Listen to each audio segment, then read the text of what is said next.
il sindaco Palestra e l'assessore Pellini, con i quali mi sono incontrato in maniera quasi carbonara sotto la pioggia, perché l'Alfa Romeo non avevano autorizzato l'ingresso delle due persone, progetti di signore, dentro il museo, sotto una macchina piovendo, e abbiamo immediatamente aderito come RIAR a questa iniziativa, perché la riteniamo fondamentale per mandare avanti finalmente, e credo, come avete anche voi intuito, concretamente questa iniziativa. Grazie ai nostri club Alfa Roma e Stile Alfa Romeo, che mai sono di Milano, di qua dietro, che si sono mossi da Trieste o da Roma per solidarietà all'iniziativa del Comune di Arese. L'assessore Augurossa ha detto che bisogna riattivare il futuro, ho apprezzato molto il suo intervento, è vero, bisogna riattivare il futuro, ma non c'è futuro se non c'è passato. Noi siamo un po' il passato, rappresentiamo quel passato e la storia un po' dell'Alfa Romeo, portando in giro nel mondo, anche quando l'Alfa Romeo Fiat Group è stata piuttosto latitante, l'immagine di un marchio prestigioso, Alfa. L'Alfa nasce, come sapete, nel 1910, anonima lombarda, attenzione, lombarda fabbrica automobili, nasce dalla Darracq, nasce da un fallimento, pensate, e inizia una storia costellata di fallimenti, costellata di situazioni pesanti, di un continuo passaggio di assetti societari. E da Alfa si aggiunge un imprenditore molto vivace, Nicola Romeo.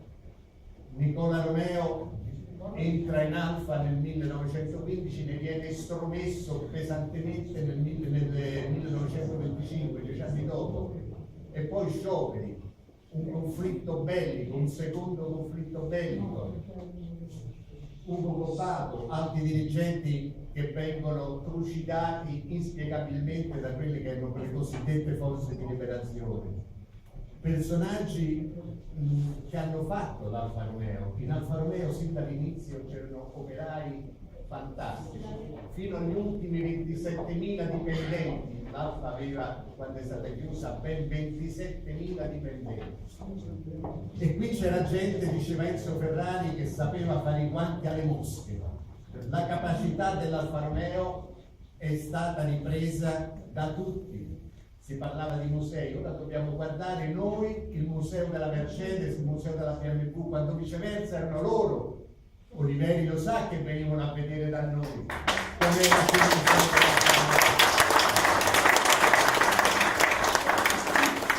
la BMW, le Audi compravano le 75, che qui, grazie agli appassionati che le avete portate, le macchine di Arese, le compravano per vedere come erano fatte. Arese era un simbolo di capacità, di creatività, di fare italiano assolutamente eccezionale. È stato spogliato tutto questo. In Alfa Romeo negli anni 70 le Brigate Rosse hanno fatto terra di conquista, hanno picchiato, lo vedete, è stata massacrata, diciamolo senza la storia, è storia, è Valletta per quello che oggi è. Scusami Stefano, scusami se ti interrompo, ma il signore, se possiamo tornare due cose indietro, perché era nel letto d'ospedale ferito dal PR, il signor Pietro Dall'Era, e qui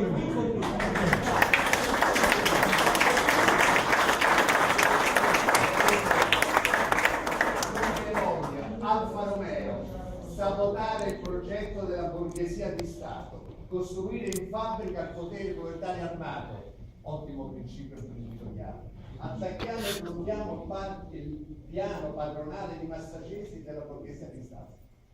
È iniziato il declino dell'Alfa Romeo. Ahimè, conflitti sindacali, ingerenze politiche di ogni genere, è stato prima accennato a Pomigliano d'Arco, è stato un continuo. Poi a questo punto la decisione finale, si era a metà anni 80, Camillo Marchetti, se non sbaglio, perché io allora mi ricordo se più al vivo a lei, c'erano i più alti dirigenti della Ford qui in Alfa Romeo, e nel giro di poche ore fu deciso il passaggio a Fiat.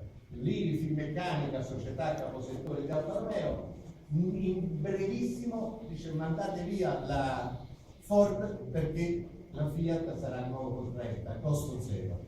Ecco, quindi malgrado tutto questo, ingerenze politiche, brigate rosse, sabotaggi eccetera, voi pensate tutt'oggi che il marchio forte esista ancora. Le macchine vincevano ovunque, malgrado le brigate rosse. Vi faccio sentire un po' di GTA, Andrea. Ecco, questi sono un po' di cose. Abbiamo parlato di Tito Moroni e questo signore qui con i baffetti che è scomparso pochi giorni fa. Questi venivano chiamati i 7 uomini d'oro. Erano i collaudatori dell'Alfa Romeo, coloro che hanno fatto grande l'immagine dell'Alfa. Qui sono sulla pista di Palocco, tutti in fila con Consalvo Sanesi, che è stato un personaggio affascinante, mitico, che ha insegnato a guidare a tutti. Purtroppo non ci sono più nessuno, ma con la loro scomparsa e con l'avvento anche di un nuovo management, eccetera, si è distrutto, ahimè, quella che era la vera anima dell'Alfa Romeo, quel capitale intangibile, fatto di conoscenza, di esperienza, dell'amico che trasmetteva il loro messaggio, quella voglia di essere artista, di capire l'Alfa Romeo. Questo comune chiarese deve essere il vostro impegno nel resuscitare questa forza, questa voglia di mantenere vivo un marchio che comunque è fortunato perché è rappresentato da un quadrifoglio, da tante iniziative. Andrea De Angelis prima parlava che aveva già 40-50 macchine e dei nuovi acquirenti della 4C che vanno lì. Ma che cosa si sono comprate? Una macchina nuova, d'accordo, ma è simile alla Lotus, ad altre macchine. Che cosa c'ha di diverso? Credo, o forse sarà pure peggio di altre macchine. C'ha quel marchio davanti che uno compra quel marchio. Mi compro la Giulietto Lamito, ma saranno forse peggiori sicuramente altre macchine, ma le compro perché sono una Alfa Romeo. Ed è questo. La 4C è migliore di tutte le altre presenti. Se lo dici tu, se lo dici tu.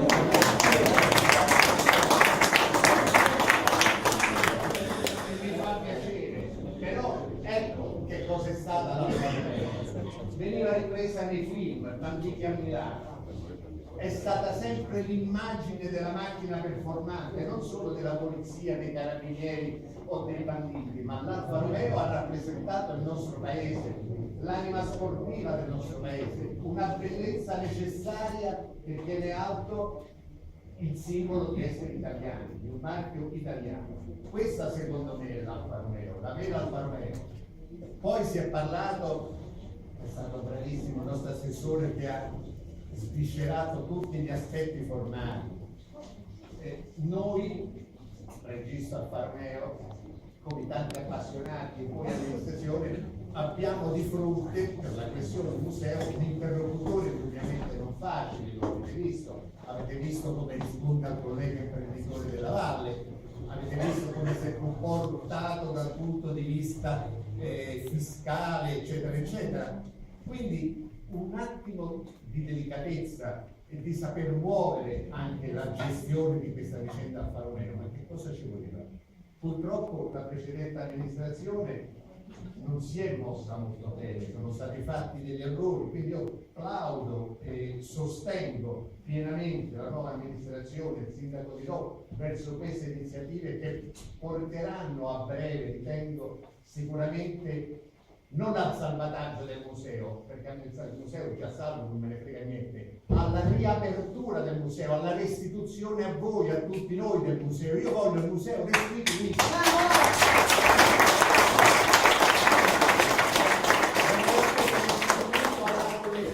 Deve essere restituito alla città, deve essere restituito a Roma, ad Arese, alla storia, alla cultura, perché questo secondo me è il punto indispensabile. Non può restare chiuso una bellezza, un qualcosa che Enzo Ferrari, qui ci sono delle belle Ferrari, Enzo Ferrari è stato gran parte della storia dell'Alfa Romeo, anzi è colui che credo abbia messo insieme della leggenda.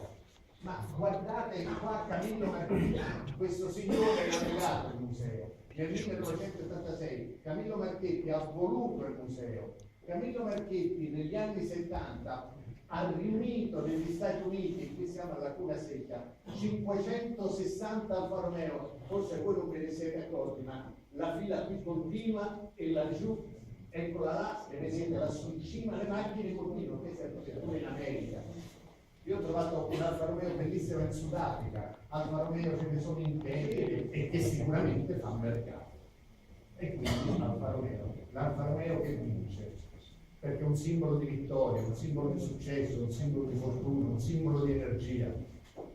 E questo, quindi, per voi amministratori deve essere stimolo, perché avete tutto il nostro sostegno, la nostra voglia di supportarvi in questa iniziativa per portare avanti il museo. Abbiamo fatto anche la manifestazione di Monza, e grazie Sindaco Palestra che lei ci ha premiato proprio a Monza grazie Danilo Mogliero con il trofeo dato dalla città dei motori alla RIA.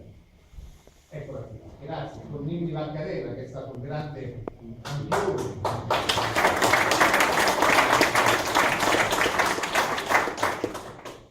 E grazie agli amici che qui rappresentati da questo onoratissimo e meraviglioso gagliardetto, gli anziani dell'Alfa, perché sono loro che hanno contribuito a costruire questa leggenda. Nel corso degli anni io ho visitato, come l'avrà fatto anche l'ingegnere Ruggeri, che ne era responsabile, gli stabilimenti, non solo qui, ma a Pomigliano d'Arco, in piene battaglie sindacali, ci ho avuto un po' paura, perché menavano forte.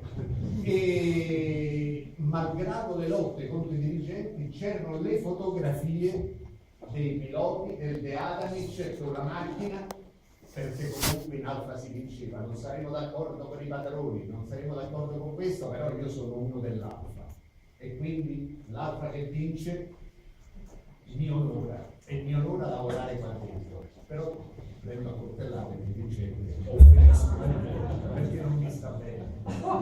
Henry Ford si levava il cappello quando passava le Alfa Romeo, ma avranno qualche cosa queste Alfa Romeo nel catturare l'entusiasmo e la passione di tanta gente, a fare accorrere a Milano, dove nel centenario è stata festeggiata l'Alfa Romeo, e in RIA con la vostra forza e con la forza di appassionati di tutto il mondo ha costruito un bel monumento che adesso è davanti alla Fiera di Milano. Il RIA, non l'Alfa Romeo, l'Alfa Romeo non ci ha messo 1000 lire per quel monumento, eppure c'è il marchio dell'Alfa Romeo ed è stato scoperto e inaugurato dagli anziani dell'Alfa, non da noi che lo abbiamo fatto.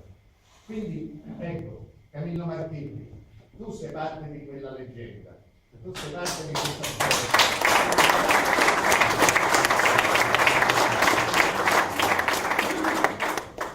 E grazie a tutti voi, io non vi posso dire altro che invitarvi a sostenere l'amministrazione per questa, non è una battaglia, ma cercare di fare la Pasqua, quindi un segno di benedizione, di buona volontà, di consenso nell'aprire gli animi a un maggiore intendimento.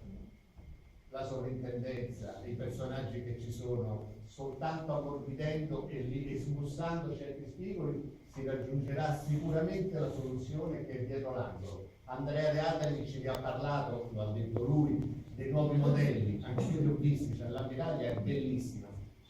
Qualche cosa si farà, qualche altra non si farà, ma sicuramente l'Alfa vince, l'Alfa ci sarà e quindi ritornerà, non sarà come prima, non ci saranno più dipendenti che c'erano qui, ma almeno quel passato, il museo, deve essere, ripeto, restituito a tutti noi. Bravo!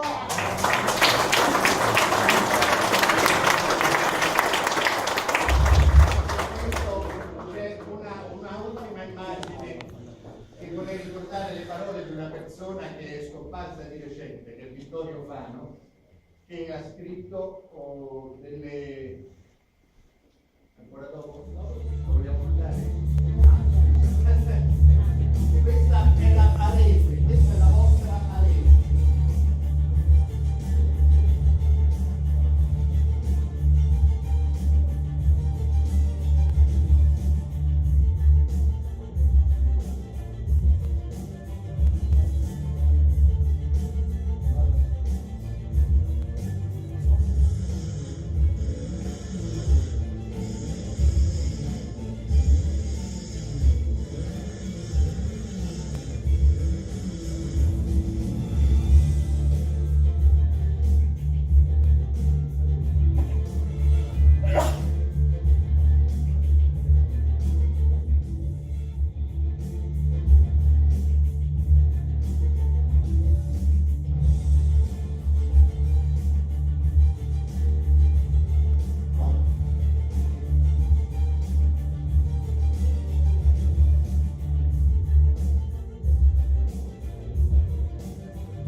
l'area dell'Alfa Romeo, così come con il centro direzionale Ecco, e un vari attimo altri. solo, Danilo. Sì, prego. Il centro meccanografico, l'Alfa Romeo, è stato il primo centro meccanografico non solo in Italia ma anche in Europa per quanto riguarda l'automobile. È avanzatissima, le tecnologie qui ad Arese sono state prese ad esempio da tutte le più grandi industrie automobilistiche del mondo. Mercedes inclusa, nessuna aveva le apparecchiature che aveva l'Alfa Romeo, vuol dire che pagava lo Stato d'accordo. È vero. Ecco perché deve essere tenuto aperto il museo. Ripetetelo con me, il museo dell'auto è patrimonio della nazione, della collettività, storia della scienza, è questo il vostro credo. Patrimonio del mondo. Ecco. Grazie a tutti.